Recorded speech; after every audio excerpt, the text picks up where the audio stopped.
الشيطان الرجيم بسم الله الرحمن الرحيم الحمد لله رب العالمين والصلاة والسلام على أشرف الأنبياء والمرسلين وأهل بيته الطيبين الطاهرين المعصومين أما بعد فقد قال رسول الله صلى الله عليه وآله وسلم إني تارك فيكم الثقلين كتاب الله وعترتي أهل بيتي ما إن تمسكتم بهما فانتظروا بعدي وإنهما لن يفترقا حتى يردا علي الأرض.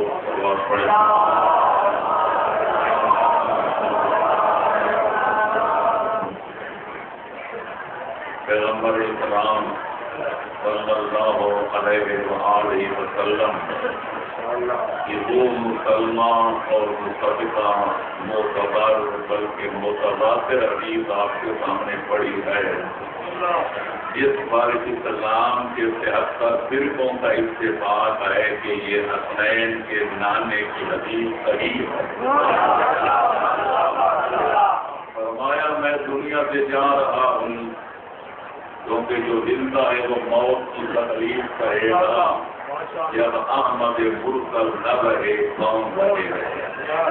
میں دنیا سے جانے والا ہوں اور اپنے فرائض سے اپنی ذمہ داریوں سے میں غافل نہیں ہوں. میرا اسلام قیامت تک رہنا ہے تو میں قیامت تک آنے والی نسلوں کی ہدایت کا انتظام کر کے جا رہا ہوں. لہذا میں تمہاری ہدایت کے لیے تمہیں صراط مستقیم پر چلانے کے لیے تمہیں گمراہیوں سے بچانے کے لیے دو عظیم الشان اور گراں قدر اور قیمتی چیزیں چھوڑ کے جا رہا ہوں. ایک کا نام ہے قرآن اور دوسری چیز کا نام ہے تیری عطرت اہل بیت علیہ الصلاۃ والسلام. فرمایا میں مصطفیٰ میں انا وما ينطق عن الهوى کا مصداق ہو کر حکمت قدرت کا تاجدار ہو کر تمہیں یقین دلاتا ہوں کہ اگر تم نے ایک ہاتھ میں دامن قرآن کو پکڑا اور دوسرے ہاتھ میں دامن آل محمد کو تھاما تو قیامت کبریٰ قائم ہو جائے گی لیکن تم کبھی گمراہ نہیں ہو سکتے. قرآن اور عطرت میں قرآن اور اہل بیت میں وہ گہرا رشتہ ہے وہ گہرا تعلق ہے کہ جب تک دونوں اکٹھے اور ایک کوثر پر قیامت والے دن میری بارگاہ میں حاضر نہیں ہو جائیں گے نہ قرآن اہل بیت سے جدا ہوگا اور نہ اہل بیت قرآن سے الگ ہوں گے. صلوات پڑھیں محمد علیہ.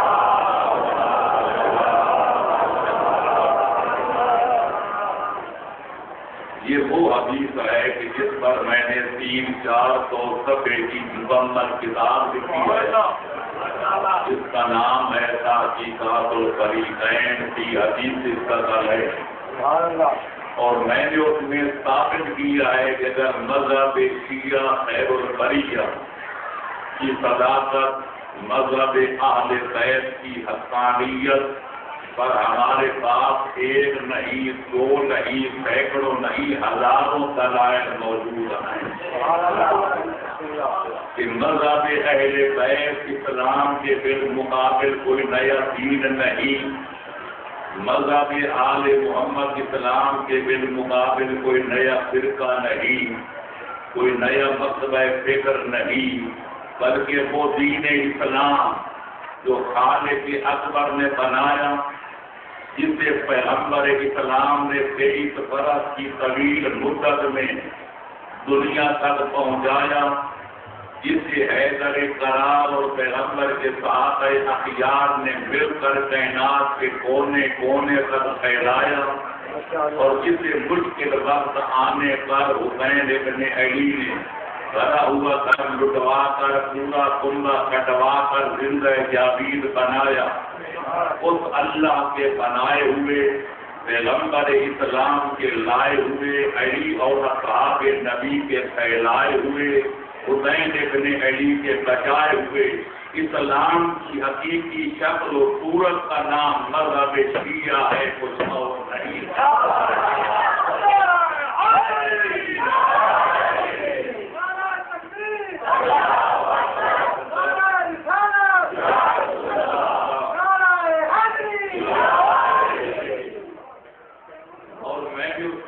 جو میں بتانا چاہتا تھا یہ ہے کہ میں نے اس کی ابتدا میں یہ لکھا ہے کہ ہمارے پاس جو مذہب اہل بیت کی صداقت کے ہزاروں دلائل ہیں،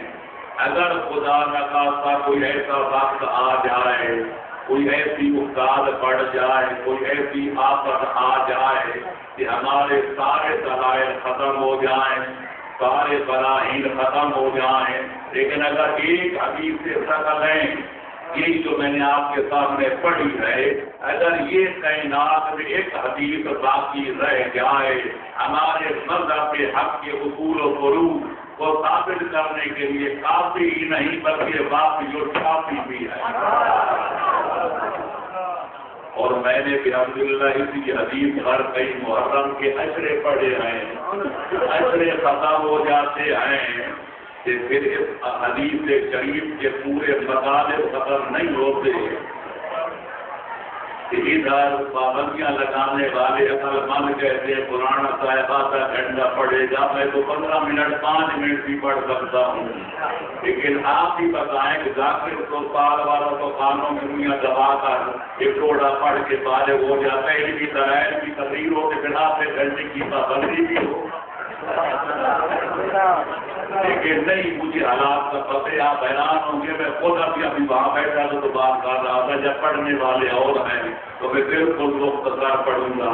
لیکن میں اس پابندی کے سننے کا بھی نہیں کہ پانی پابندی لگائے پرانا اتنا پڑے گا، کوئی حیات بھی ہوگی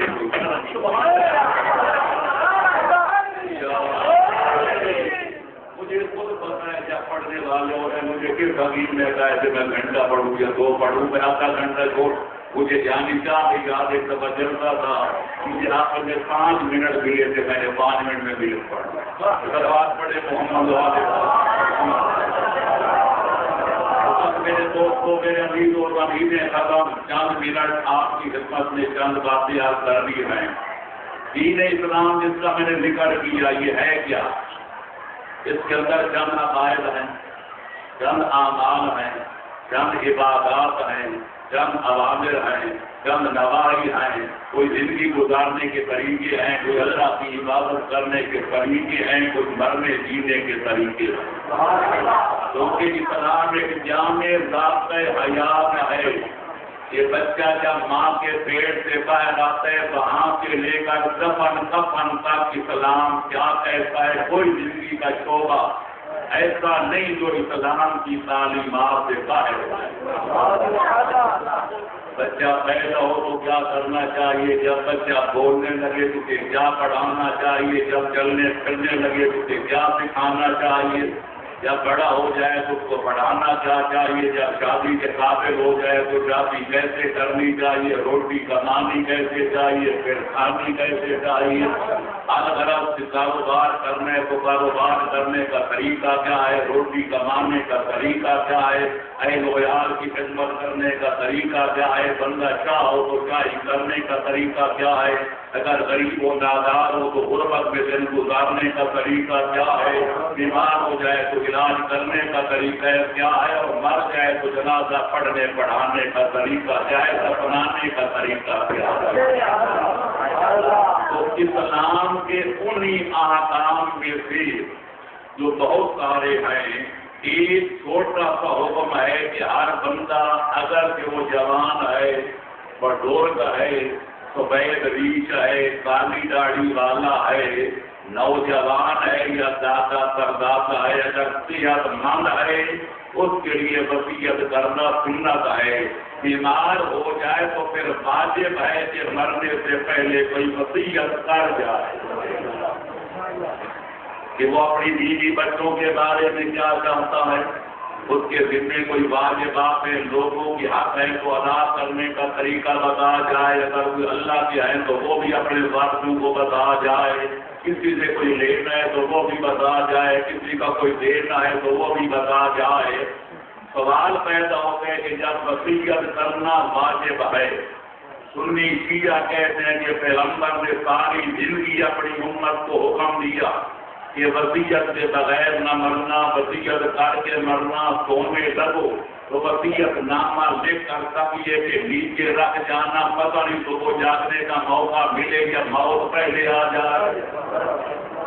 جس پیغمبر نے 23 برس امت کو حکم دیا کہ وصیت کر کے مرنا، وصیت کے بغیر نہ مرنا، اگر بغیر وصیت کے مرو گے تو تمہاری موت اچھی نہیں ہوگی۔ سوال پیدا ہوتا ہے خود اس نبی نے بھی کچھ امت کو وصیت کی تھی یا نہیں؟ اگر کوئی یہ کہتا ہے کہ پیغمبر نے وصیت نہیں کی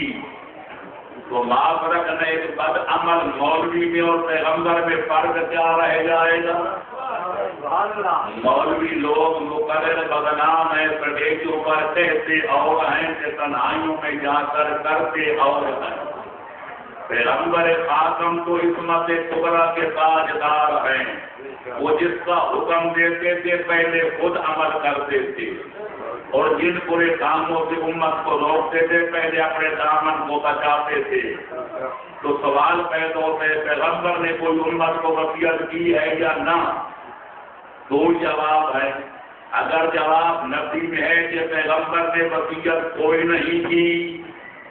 تو پھر پیغمبر کے بارے میں کیا رائے قائم کرو گے؟ وہ کہتے اور تھے اور کرتے اور تھے، پھر تو کلمہ چھوڑنا پڑے گا، یا اگر کلمہ پڑھنا ہے، پیغمبر کو رسول ماننا ہے، عصمت کبریٰ کا تاجدار ماننا ہے، غلطیوں سے منزہ اور مبرہ ماننا ہے، تو پھر ماننا پڑے گا کہ پیغمبر بغیر وصیت کے دنیا سے نہیں جا سکتے۔ تو پھر سوال اور پکا ہو گیا، جب وصیت کرنا ضروری ہے تو میں مسلمانوں کے 73 فرقوں سے سوال کرتا ہوں کہ اپنے اپنے مذہب کی کتابیں کھول کے پڑھو، تفسیریں پڑھو، حدیثیں پڑھو، تاریخیں پڑھو، سیرت کی کتابیں پڑھو، اور مجھے بتاؤ کہ حسین کے نانے نے امت کو وصیت کیا کی؟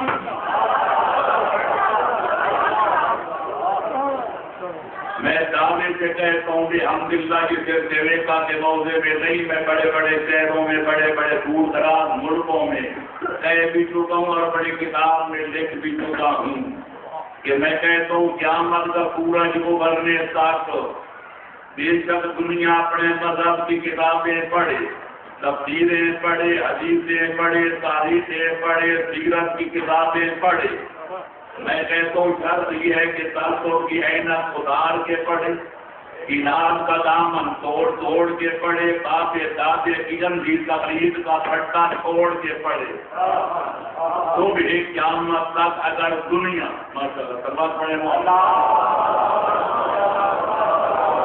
اگر دنیا آج سے لے کر صبح قیامت تک کتابوں کی برگردانی کرتی رہے گی، اگر اپنی تفسیریں حدیثیں پڑھتی رہے گی، میں کہتا ہوں وقت کے گزرنے کے ساتھ ساتھ ایک ایسا وقت آ جائے گا کہ تحقیق کرتے کرتے میں کہتا ہوں زمین آسمان بن جائے گی، آسمان زمین بن جائے گا،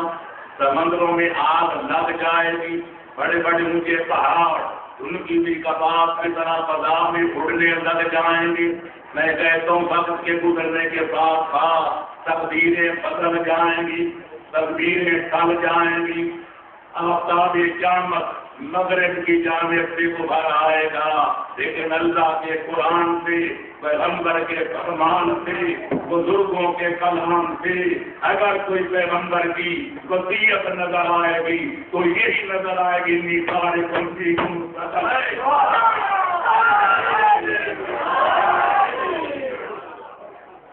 دنیا والوں میں دنیا سے جا رہا ہوں اور اپنے فریضے سے غافل نہیں ہوں، تمہاری ہدایت کے لیے تمہیں جنت کی جاگیر کا پٹا دلانے کے لیے، تمہیں جہنم کے شعلوں سے بچانے کے لیے، تمہیں ہر قسم کی گمراہیوں سے محفوظ رکھنے کے لیے دو چیزیں چھوڑ کے جا رہا ہوں۔ ایک اللہ کی کتاب جسے قرآن کہا جاتا ہے، اور دوسری میری اطرت اہل بیت جسے علی اور اولاد علی کہا جاتا ہے۔ اگر ایک کا دامن چھوڑ دیا تو دوسرے کا چھوٹ جائے گا۔ اگر کہہ دیا قرآن کافی ہے تو غرق ہو جاؤ گے، اگر کہہ دیا اہل بیت کافی ہے تو تباہ ہو جاؤ گے۔ کیوں کہ قرآن ہے اسلام کا نصاب تعلیم، جو کالجوں کا الگ ہوتا ہے، ہائی سکولوں کا الگ ہوتا ہے، یونیورسٹیوں کا الگ، قرآن ہے اسلام کا نظام تعلیم، پڑھانے والے ہیں علی اور اولاد علی۔ اگر نصاب نہیں ہوگا تو پڑھانے والے پڑھائیں گے کیا؟ نصاب ہو پر پڑھانے والے نہ ہو تو پڑھنے والے پڑھیں گے کیا؟ دونوں چیزیں لازم، پڑھانے والوں کا وجود بھی لازم اور جو پڑھایا جانا ہے نصاب تعلیم اس کا وجود بھی لازم۔ تو لہٰذا قرآن ہے نصاب تعلیم، آل محمد ہے اس نصاب کے پڑھانے والے، لہٰذا نہ یہ تنہا کافی ہے نہ وہ تنہا کافی ہے۔ قرآن نہیں تو پڑھانے والے پڑھائیں گے کیا؟ نصاب ہو پر پڑھانے والے نہ ہو تو پڑھنے والے پڑھیں گے کیا؟ دونوں چیزیں لازم، پڑھانے والوں کا وجود بھی لازم اور جو پڑھایا جانا ہے نصاب تعلیم اس کا وجود بھی لازم۔ تو لہٰذا قرآن ہے نصاب تعلیم، آل محمد ہے اس نصاب کے پڑھانے والے، لہٰذا نہ یہ تنہا کافی ہے نہ وہ تنہا کافی ہے۔ قرآن نہیں تو پڑھانے والے پڑھائیں گے کیا؟ اور اگر پڑھانے والے نہیں تو پڑھنے والے پڑھیں گے کیا؟ سروات پڑھو محمد۔ یہ یوں کہیں میرے دوستوں، عزیزوں، بزرگوں، کوئی چھوٹا ملک ہو یا کوئی بڑا ملک، کوئی چھوٹی ریاست ہو یا کوئی بڑی ریاست، دو چیزیں اس کے نظام کو برقرار رکھنے کے لیے، امن و امان کو قائم رکھنے کے لیے، تاکہ بڑی مچھلیاں چھوٹی مچھلیوں کو کھا نہ جائیں، ظالم مظلوموں پر ظلم نہ ڈھائیں، مظلوموں کے قتل رائگان نہ چلے جائیں۔ دو چیزیں ضروری ہیں، ایک ہوتا ہے قانون، دوسرے ہوتے ہیں قانون کے جاننے والے اور نافذ کرنے والے۔ قانون اگر نہیں تو پھر بڑی مچھلیاں چھوٹیوں کو کھا جائیں گی، طاقتور کمزوروں کا خون پی جائیں گے، شکار بھی نہیں لیں گے، داد رسی کون کرے گا؟ لہذا قانون ہونا ضروری ہے جو بتائے چور کو یہ سزا دی جائے گی، ڈاکو کے ہاتھ پاؤں کاٹے جائیں گے، زانی کو سنسار کیا جائے گا، پرانے کو اندر بھیجا جائے گا، جیل خانے میں داخل کیا جائے گا۔ یہ قانون کا ڈر ہے جو بڑے بڑے فرعونوں کی بھی گردن کو جھکا دیتا ہے، کیونکہ قانون کا بندہ کبھی وزیر اعظم کے گلے میں بھی پڑ سکتا ہے۔ ہم نے وزیر اعظموں کو پھانسی لگتے ہوئے دیکھا ہے، ہم نے بڑے بڑے وزرائے اعظم کو دیش نکالا دیتے ہوئے دیکھا ہے، ہم نے ان کی مزاروں کو ملک سے باہر بھی دیکھا ہے۔ پتا چلا قانون کا ڈر ہو تو صدر مملکت بھی قانون کو ہاتھ میں لینے کی جرات نہیں کرتا، لہذا قانون ہونا چاہیے۔ لیکن اگر قانون بنا کے دفتروں میں رکھ دیا جائے، الماریوں میں بند کر دیا جائے، اوپر تالا لگا دیا جائے، اگر قانون کے جاننے والے نہ ہوں، نافذ کرنے والے نہ ہوں، تو قانون کی کیا قیمت؟ قاتل کا قرضہ ہے جو الماریوں میں پڑا رہے گا، تو لہذا ملک کا نظام تب چل سکتا ہے کہ قانون بھی ہو، قانون کے جاننے والے بھی ہوں، نافذ کرنے والے بھی ہوں۔ تو پیغمبر بھی فرما رہے ہیں جو عالمین کے حامی ہیں، جو عالمین کے رہبر و رہنما ہیں، جن کا دین قیامت تک برقرار رہنے والا ہے، فرماتے میں دو چیزیں چھوڑ کے جا رہا ہوں، قرآن ہے میرا قانون اور اہل بیت نبوت ہیں قانون کے جاننے والے اور نافذ کرنے والے۔ جب تک تمہارے ایک ہاتھ میں قانون کا دامن رہے گا اور دوسرے ہاتھ میں قانون دانوں کا دامن رہے گا تو پھر میں پیغمبر شہادت دیتا ہوں کہ قیامت آ جائے گی پر تم گمراہ نہیں ہوگے، ہدایت پر رہو گے، صراط مستقیم پر رہو گے۔ اب پتہ چلا پیغمبر دو چیزیں چھوڑ کے گئے ہیں، قرآن، دوسری اہل بیت۔ میں آپ سے مسئلہ پوچھتا ہوں، میں پوچھتا ہوں، آپ اپنے ضمیر کے مطابق جواب دیں۔ قرآن چھوٹی سی کتاب ہے، یہ باقی لاکھوں کتابیں آج الماریوں میں بھری ہیں، لائبریریاں بھری پڑی ہیں۔ اگر کبھی اختلاف ہو جائے، قرآن کچھ اور کہے تھے، کوئی اور کتاب کچھ اور کہے، جی قرآن اور کتابوں میں اختلاف ہو جائے تو پھر ووٹ کرائے جائیں گے،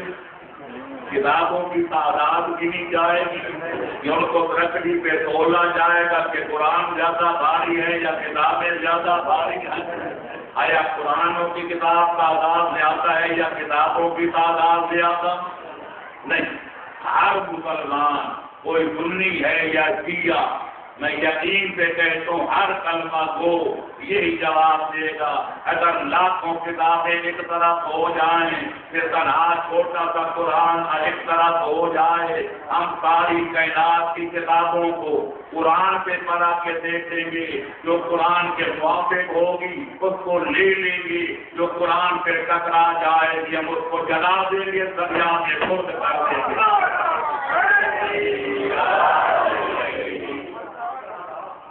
پتہ چل گیا کہ اگر ساری کائنات کی کتابیں قرآن سے ٹکرا جائیں تو کتاب وہ صحیح ہے جو قرآن کے مطابق ہو۔ اگر لاکھوں کتابیں قرآن کے مخالف ہو جائیں، ہم یا دریا خرد کر دیں گے یا آگ میں جلا دیں گے، ہم اسی پہ کریں گے جو قرآن میں لکھا ہوا ہے۔ اب آؤ، اگر پیغمبر کے بعد کبھی ایسا موقع آ جائے، کبھی ایسی حالات پیدا ہو جائے کہ علی ایک طرف ہوں سے باقی دنیا دوسری طرف نظر آئے، آل محمد ایک طرف ہوں چند افراد کہ باقی لاکھوں کروڑوں مسلمان کسی اور راستے پر چلتے ہوئے نظر آئے، تو یہاں ووٹنگ کرائی جائے گی کہ اہل بیت جاتا ہے یا باقی لوگ زیادہ ہیں؟ جی نہیں، ماننا پڑے گا کہ اگر لاکھوں کتابیں ایک طرف ہو جائیں، قرآن ایک طرف، تو کتاب وہ صحیح جو قرآن کے مطابق ہو۔ اگر کروڑوں بندے ایک طرف ہو جائیں، حیدر کار ایک طرف ہو جائیں، بندہ وہ صحیح جو علی کے ثابت ہو۔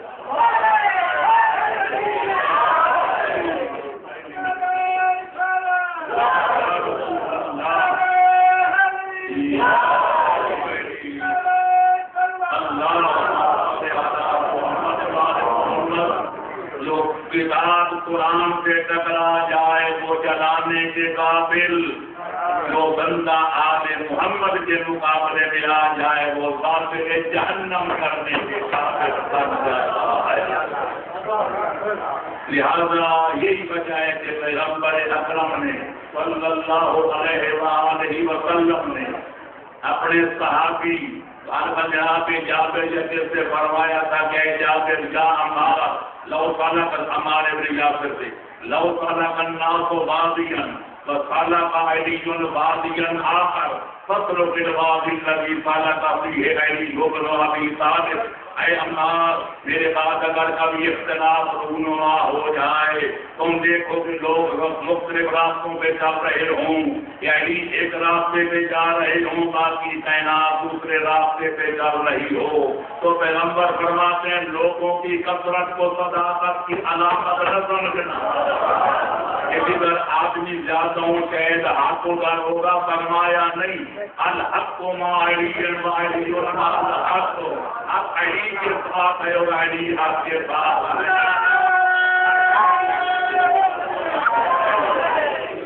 فرمایا تم اس راستے پہ چلنا کہ جس پر میرا بھائی علی ولی یکو تنہا چل رہا ہو۔ لوگ کہتے ہیں اسلام میں جمہوریت ہے، اسلام میں ووٹنگ ہے، پیغمبر نے تو یہ فرما کر جمہوریت کے گلے پہ چھری پھیر دی کہ لاکھوں بندے ایک طرف تنہا علی ایک طرف، تم اس راستے پہ چلنا جس پر علی ولی چل رہے ہوں۔ میں مصطفیٰ تمہیں یقین دلاتا ہوں علی وہ امام خدا ہیں، علی وہ صادق کے صراط مستقیم ہیں کہ اگر قیامت تک علی کے پیچھے چلتے رہو گے تو تمہیں کبھی گمراہی کے کنویں میں گرائیں گے نہیں اور ہدایت والے راستے سے ہٹائیں گے نہیں۔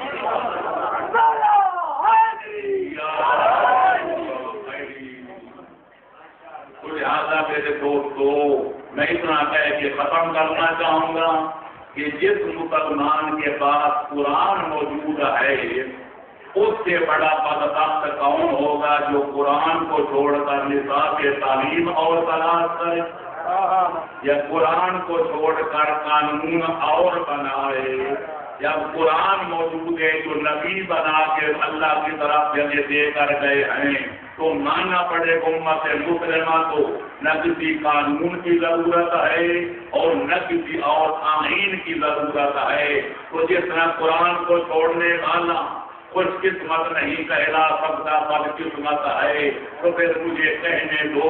جس قوم کو علی اور اولاد علی جیسے ہاتھیوں رہنما مل جائیں، محلے میں قرآن مل جائیں، قرآن کے قانون کو جاننے والے اور نافذ کرنے والے، قرآن مبین کی کتاب مبین جیسے امام مبین جیسے رہبر مل جائیں، اگر ان کو چھوڑ کر کسی اور کے دروازے پر جائے اس سے پڑھ کر دنیا میں بدقسمت انسان کون ہے؟ عزیز محترم مولانا علی رضا کے دادا بزرگوار کہ میرے استاد محترم اللہ قادر العلماء مولانا قبلہ سید محمد یار شاہ آج اللہ مقامہ کی برابری سے سنان تو مجھے جہاں جو جملے یاد آ رہے ہیں وہ جو آپ کو سنا کے اجازت کرنا چاہوں گا۔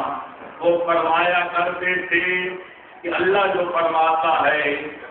کیا اللہ پیغمبر فرماتے ہیں کہ قرآن علی کے ساتھ ہے، علی قرآن کے ساتھ ہے، القرآن وما علی المال قرآن دنیا کافی جان کے ترجمہ ضلع کی وہ یہی ہے، قرآن علی کے ساتھ، علی قرآن کے ساتھ۔ یہ بلا فرماتے کے مطلب کیا ہے؟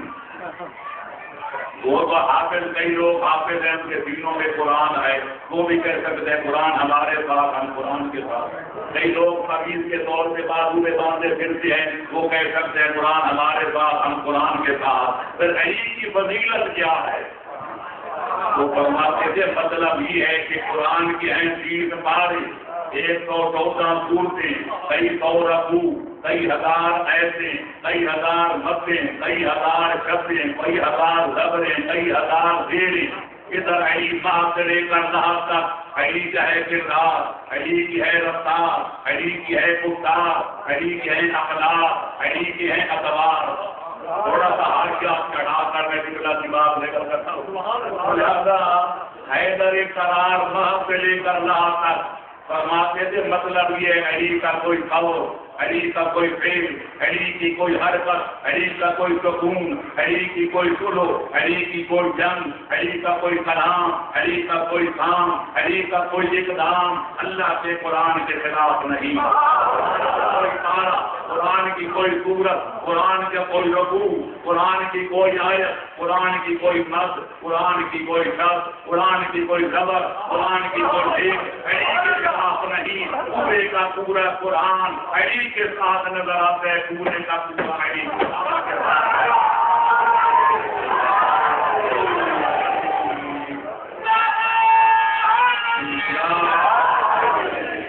دوسرا مطلب یہ نکلا کسی کے خاتمہ بالخیر میں بتایا بھی پڑھنا نہیں چاہتا، وقت نہیں ہے، اس لیے میں کروں گا کہ گویا مطلب یہ ہے کہ اگر خدا بند آدم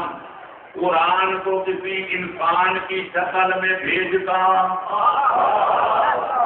قرآن اگر کتاب کی شکل میں نہ آتا، کسی انسان کی شکل میں آتا